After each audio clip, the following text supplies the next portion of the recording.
Anyway, welcome. Look at all of you people in this gymnasium. This is amazing. And look at the girl in the sparkly dress. Hello, sister. You look great.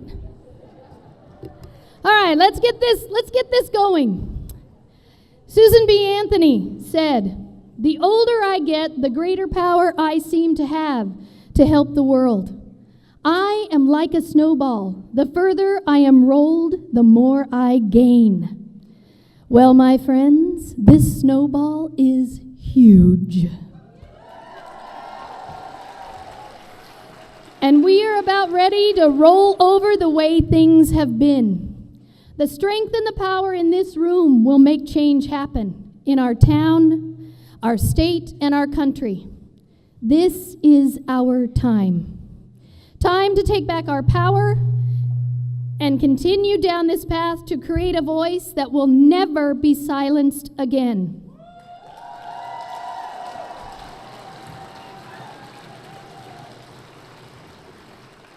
Somewhere along the way, we have forgotten how much power we each possess, especially when it comes to our voting power and our power to lead. Right after the election, I overheard several elderly women talking, and one said, "Well, I voted for him, but I didn't think he'd win." Her friends agreed with her. I thought about this for several days, and I wondered what happened to create this sense of, my vote doesn't matter, so I'll just put it where I feel comfortable, or where it's always been for generations. Have we become so complacent? Somebody else will do it. I don't want to get involved. In my opinion, we forgot how much power we have, and that we should use it with forethought and thoughtfulness. In some countries, women still cannot vote. They don't have a voice. We do. If you have not had the chance to watch the 2004 movie Iron-Jawed Angels, you should. It is a magnificent depiction of what women had to go through to get the right to vote. We cannot let these courageous human beings down by not voting, by not asking everyone we know, "Are you registered? Are you voting? Can I help you with information about the election?" Make it part of your everyday conversation. "Hey, great photos of the grandkids. Are you registered to vote? Because, you know, their future is in our hands." Or,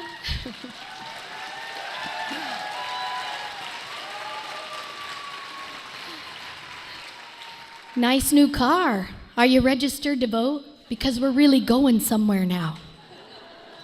You get the idea. And what about running for office, my sisters? Believe me, I know what this feels like. It's not easy. It's one of the most difficult and worthwhile things I have ever done in my life. But if you feel inclined, run for office. Find what you're passionate about and go for it. Gather yourself a great team like I had with Marcia Pilgrim and Shar Godek and Mackenzie Jones and Carl Dye. Here's another conversation starter. "Wow, you're such a great volunteer. Have you ever considered running for office?" Or your best friends. "Hey, I know how you love telling people what to do. Why don't you run for office?" See, it's easy, right? We all know the natural leaders among us. This is our time. Can you feel it? Our body always brings it full circle. It starts in your brain with a logical thought of, this way of life cannot possibly continue to be sustainable. Intuition kicks in, and the feeling in our gut says, something big is about to happen, and I'm going to be part of it. And our power continues to rise to our heart and says, I will use my power to move forward with change. This is my time. And back to our brain says, it will not continue. I will be part of the solution. Can you feel the power in the room?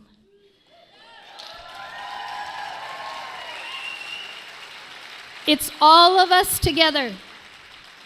When you're confronted with the craziness of the news every day, or people around you talking and talking and talking and talking about changing things, when you start to feel despair, remember the feeling in this room. Remember where your power comes from. Remember the electricity and the passion and the fire. We all need to be igniters for those who feel they have lost their power or never knew they had power at all. It takes one candle to bring light into the darkness, and one candle to light all other candles. Fire up these passions for our communities and for our state and for the United States of America. This is America. No matter your ethnicity, your gender, your sexual preference, your socioeconomic status, your religion, if you're age, if you're young or you're old, we are the United States of America.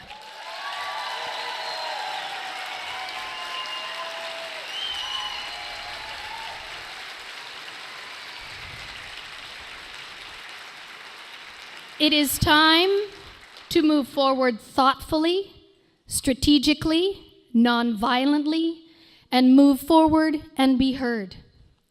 In Ireland, there is a saying, if you don't use your power, it will leave you for someone who will. Don't let anyone take your power. Use it wisely, use it for progress, use it for the good of the human race, because we will always be greater than me.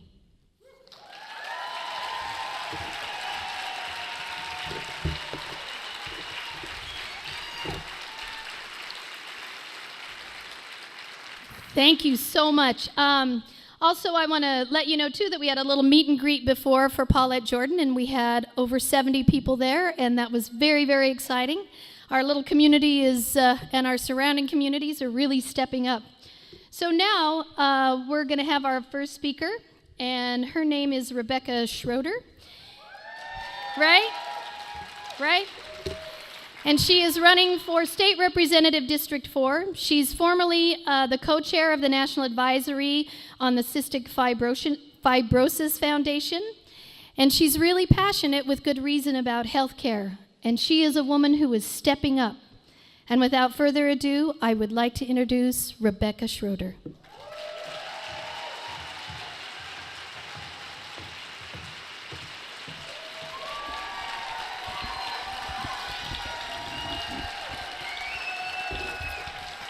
Thank you. Hello, everybody. I'm Rebecca. I am running for office to represent Idaho in District 4. That's Coeur d'Alene, for those of you who don't know. I'm thankful for the opportunity to speak to you today and to share the stage with Paulette Jordan, who you're going to hear from soon, who inspires me and gives me so much hope. I know she's going to do the same for you. So with my time today, I would like to share with you a few intimate stories from my life, and through these stories, to talk to some of the issues that are important to me as a woman and as an Idahoan. And I am an Idahoan. I was born in Grangeville, Idaho, and raised in the small town of Kooskie, which I saw my first grade teacher here at Paulette Jordan's event this morning. Deanne Smith can tell you that I'm from Kooskie. Kooskie is in the Clearwater River Valley on the Nez Perce Reservation in central Idaho, population 691. So, it was one of those small Idaho towns where you couldn't get away with anything without, 10 people calling your mom. So most of the people in the valley are ranchers or loggers. If not, you worked for the school district or maybe the one local grocery store. Everyone understood hard working for a living.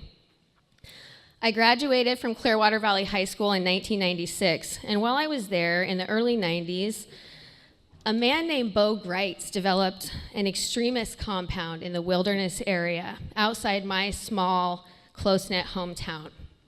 The compound was called Almost Heaven, and the leader referred to it as a covenant Christian community. They taught paramilitary tactics and survivalist strategies to the people who bought property on the development, and they preached a militant form of religion.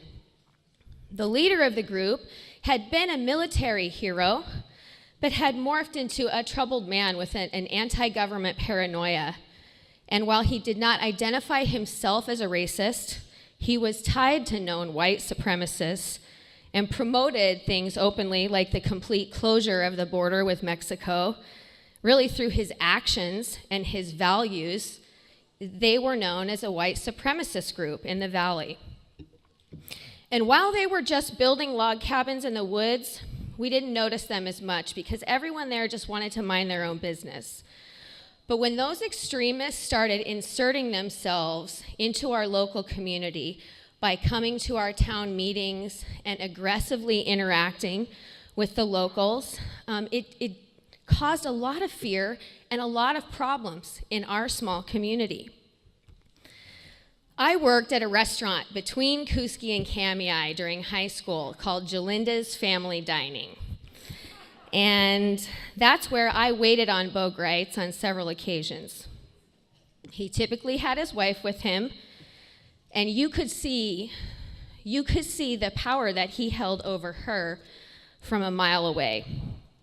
This man was a bully and a sexist on the grandest scale, and as a 16-year-old girl, I remember feeling so scared and intimidated by him and just wanting to avoid trouble. Mostly, though, I felt worried and sick for his wife, who was sitting next to him with her hands folded in her lap, and I just felt so scared for her. But I felt powerless as a 16-year-old girl. So I marched that dinner out to his table and I served it to him, but I hated the way that it made me feel. And I hated what it did to my community, and I did not like marching to that tune. Now, as a 40-year-old woman, when I see the events taking place around the country, like we see in Charlottesville, or perpetrated by our own administration, to normalize racism and sexism, I know that it is time for me right now to stand up and run for office. Right now.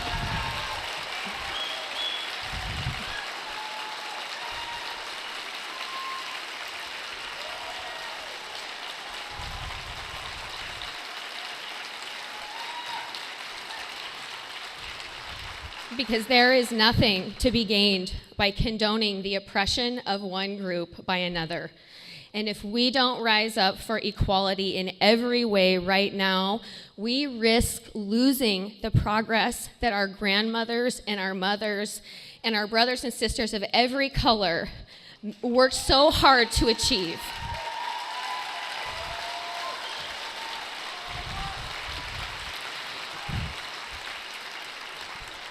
We must march together to a new beat. So after high school, I moved to Moscow, where I would attend the U of I. That's right, and after some deliberation, I chose chemistry as my major. And I know, and I landed a job in the research lab the second semester of my freshman year. My research dealt with using purified natural compounds to clean up freshwater lakes on reservation land right here in Idaho. It turns out that water rehabilitation programs were necessary 20 years ago when I was in college, and they're even more necessary now. Because, see, we have a combination of variables in Idaho that leaves us very vulnerable. We have this breathtaking natural beauty paired with science-denying leadership. This is dangerous. I learned about the heavy metals working their way into our fresh water, and then subsequently fish, and then humans, or plants, and then humans, and how most of these pollutants could be traced to industrial or agricultural sources. And I guess the good news is that chemists and scientists have been aware of the extremely negative ways that humans can impact the environment for a long time. This is not Fake news. This is real. So the Renfrew building is the chemistry building at U of I. And the basement and the first and the second floors of the building are classrooms and lab space, but the third and fourth floors are designated for research. So all the grad students basically lived up there on cots, and nobody had any idea what they were doing, but it seemed very exciting. And I was so, I was stoked to be working in the department. So I went to work and discovered, literally within hours, that if I needed to use the restroom, I was going to have to walk downstairs to where the general student population roamed. And I will never forget the moment that this all clicked in my head and I realized it, because I went looking for the restroom, found the men's room, no women's counterpart. It's not across the hall. It's not at the other end of the hall. I mean, it's one hallway. I'm just like, what am I missing? I finally asked a professor who confirmed that I was not blind, and in fact, the women's rooms did not exist on the research floors, because when that building went up, there were no women in that space. So why waste the money on putting a bathroom there? So that really ignited something in me.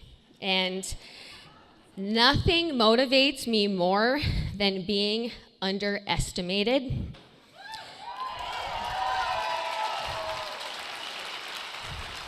So from that moment on, I was determined to prove that I belonged there. So I gritted my teeth and I marched up and down those stairs, hundreds, maybe thousands of times. This was pre-Fitbit, so there's no way to know for sure. But I worked even harder. And I graduated with honors, and I received a national award for my research, and I held my head high.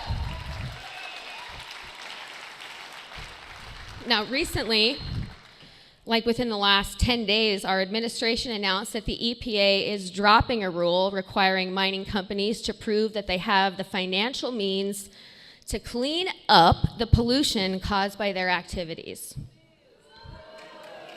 I don't like that either. States like Idaho have the most to lose by ignoring environmental science and the human impact on our land, air, and water.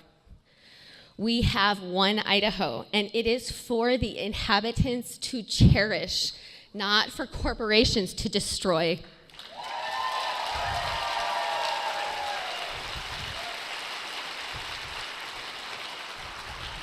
We need leaders that will fight diligently to protect our environment using science, which seems to have become a bad word in Idaho. Now, Luke Malik holds the seat that I'm running for now, and he's been quoted as saying that he believes volcanoes are the biggest contributor to our climate change issue here. And giggle if you want, but this is not funny. This kind of ignorance is absolutely dangerous for Idaho.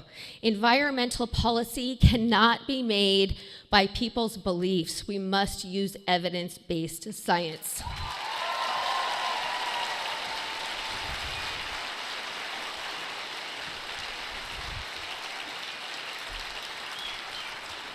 So also at U of I met my husband, Brock, in the engineering physics lab. Very romantic. And we moved to Coeur d'Alene together after college, where we've lived for 12 years. In 2007, our son Brady was born. And just 2 short weeks later, he was diagnosed with cystic fibrosis, which is a rare genetic disease. We learned that cystic fibrosis affects many organs in the body, most profoundly the lungs and the digestive system. Respiratory failure is typically what ends your life with cystic fibrosis. And when my son Brady was born, he was given a life expectancy of 37 years old. I was 30 at the time. It took me many months of really just freaking out, I don't know what else to call it, to come to terms with his diagnosis that would come to rule our lives, with frequent trips to specialists, inhaled breathing treatments and airway clearance treatments to help his lungs function, and giant handfuls of expensive pills.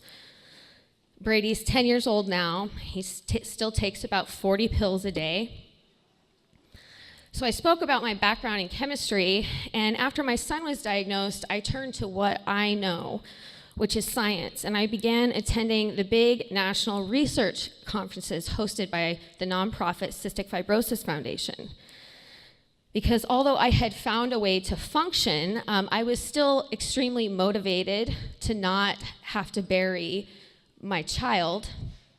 So I decided to figure out where I should go back to school, and this time focus on pharmaceutical chemistry rather than environmental chemistry. I figured I'd better get to work on trying to cure him myself.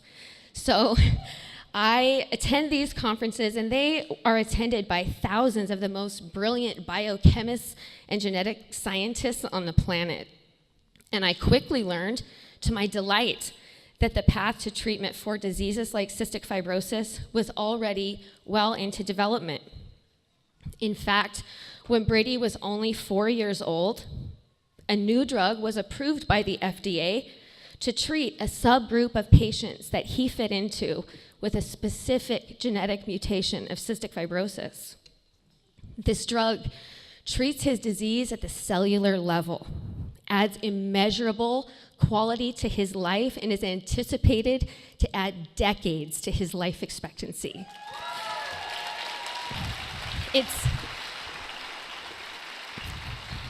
It's my wildest dream come true. And I actually have the drug molecule tattooed on my foot. Like it's so huge for me.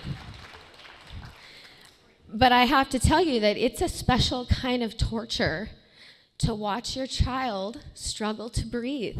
You know, it's sort of like having a front row seat to watching them slowly drown and not be able to do anything about it. So the day that Brady's new treatment was approved was the best day of my life, and we got to ease our child's suffering and help give him the life that he deserves. I learned that it was actually the policy, not so much the science. The science was rolling. It was the policy that was going to set the pace to produce new treatments for diseases like cystic fibrosis, and then once they're produced, to finally be able to access them. So I started working in advocacy, and I served as the Idaho State advocacy chair for the Cystic Fibrosis Foundation for several years before I moved into the role of national advocacy co-chair for the nonpartisan nonprofit organization. And when I did my advocacy work for the foundation, I refused to let my child's ability to breathe be reduced to a D or an R. I think healthcare is a human issue.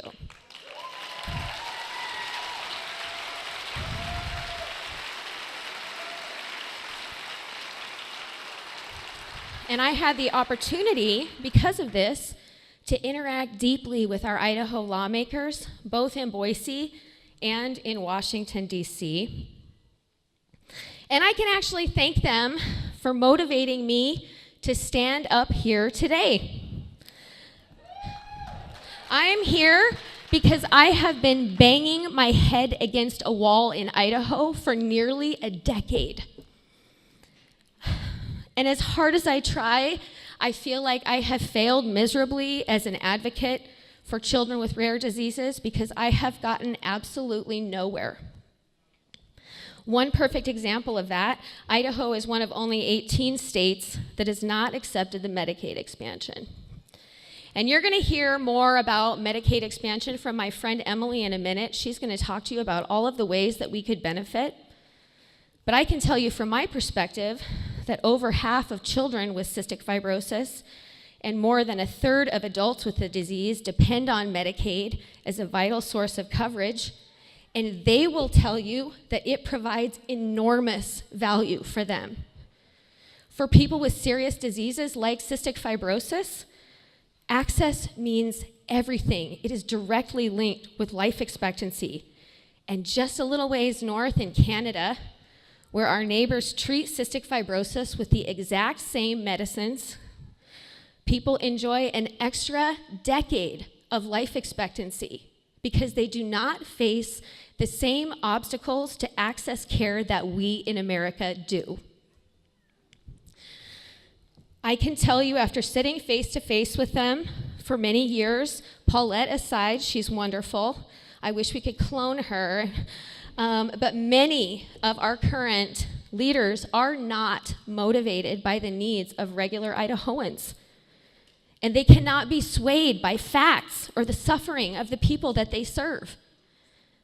I know because I have tried, I have personally discussed the benefits of expanding Medicaid with our leadership, and they have assured me that they will never put their support behind anything that is associated with President Obama, regardless of what it means for Idahoans.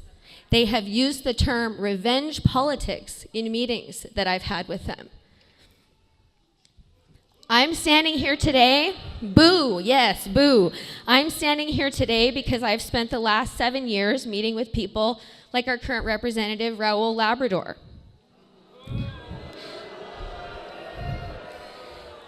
It has been a soul-shattering experience for me to march into his office again and again and tell him my story and plead with him to listen to logic and to consider humanity.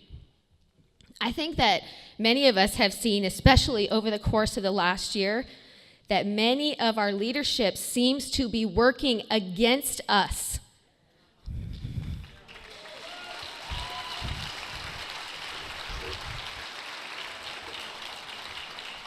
So for me, all of the stories that I've shared with you today highlight power imbalances in our society. When men with grandiose visions like Bo Gritz or the many modern examples that we can see today threaten the peace in our communities, we the people lose. When it's assumed by the powerful that women don't belong in certain fields of study or in certain workplaces, we all lose.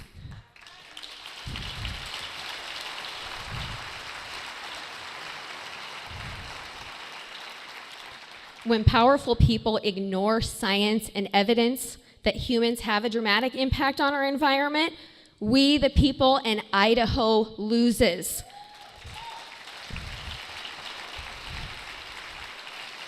And when we have powerful lawmakers like Raul Labrador legislating without a single shred of compassion or respect for logic and reason, everyone loses.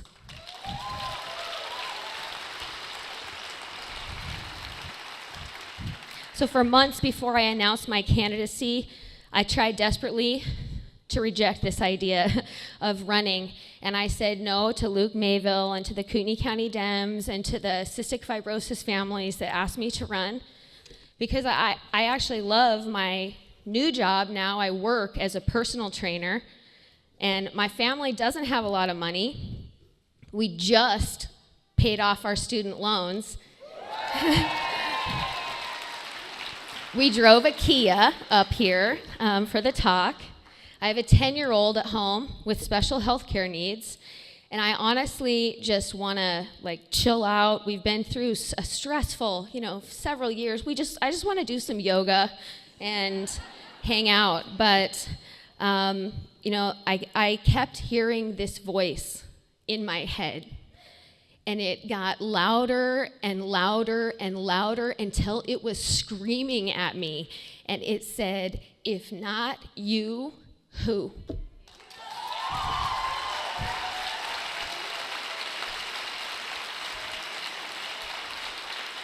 So we're gonna need to do a lot of yoga because we're gonna have to run for office.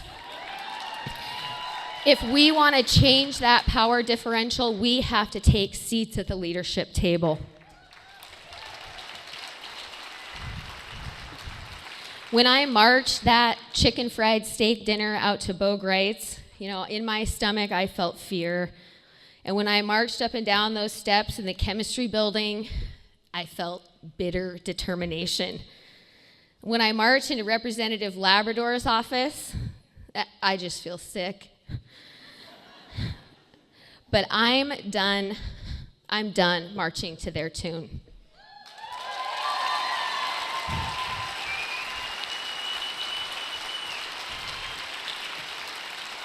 I am running to win, and we are going to write some new music to march to, one whose melody echoes kindness and compassion and equality, one whose rhythm pleases the people, not the powerful. You're helping write that song by being here today. I have several team members with me here today that if you want to learn more about my campaign or the things that are important to me, you can talk to them. Please follow me on social media at Rebecca for Idaho. My website is up and running, RebeccaForIdaho.com. I just did a podcast with a group called The Real CDA, where you can hear me speak about policy positions in an hour-long conversational format. I am going to work so hard to win this election because I love Idaho so much, and the future of our state depends on compassionate and authentic leadership. Thank you.